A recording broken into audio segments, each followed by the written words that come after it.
صل وسلم دائما أبدا على حبيبك خير الخلق كلهم.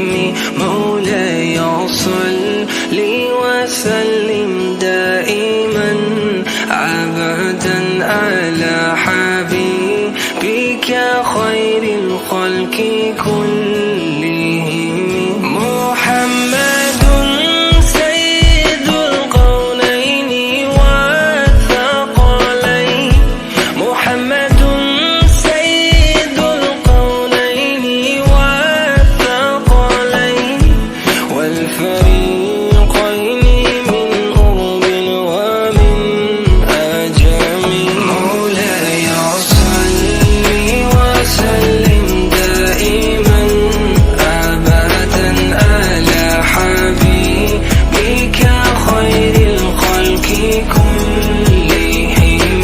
مولاي صل وسلم دائما أبدا على حبيبك خير الخلق كلهم.